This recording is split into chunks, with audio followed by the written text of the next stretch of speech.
families in the Westchester area school district.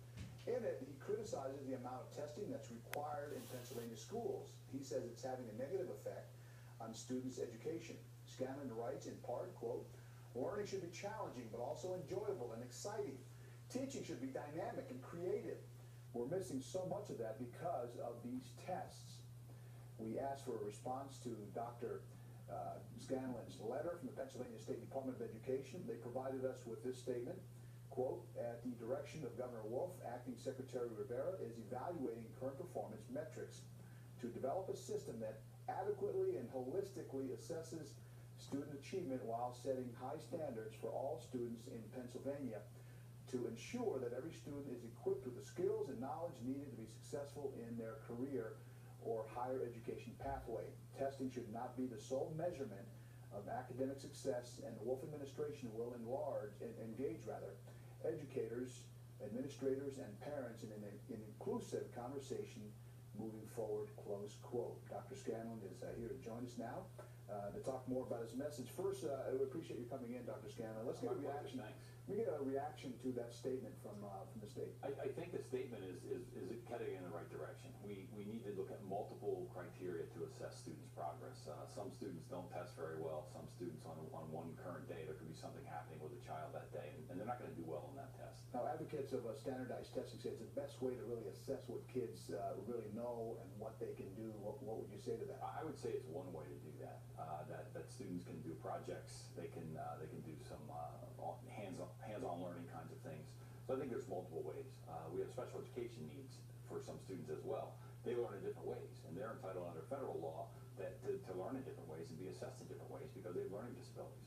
Would you say that, would you agree or disagree with those who say that standardized tests are the most fair way to measure achievement because all students are taking the same tests? They all. I think it tells you what happens with a student on that day, and it's one measure.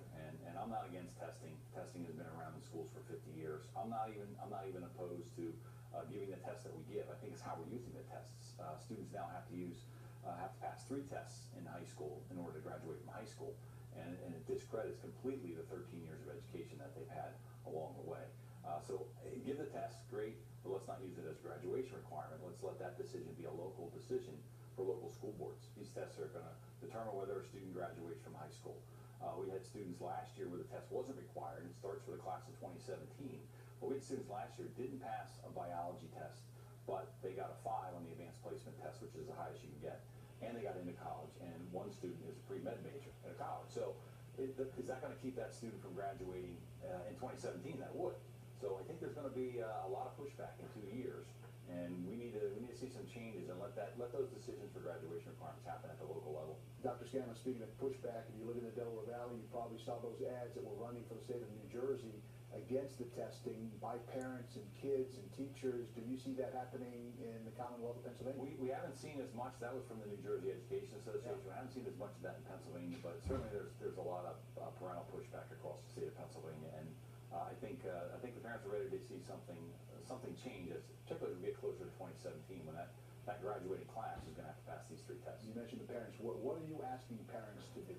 We're asking parents get involved, write to your legislators, let them know how you feel, tell your story. I've received over 300 stories from parents and teachers about how students have been negatively impacted by some of these assessments. Dr. Jim Scanlon, we certainly appreciate you coming in and talking to us and sharing your views with us. If you want to read more of Dr. Scanlon's entire letter, we've posted a link on our website at NBC10.com. And still ahead this morning on NBC10 at Issue.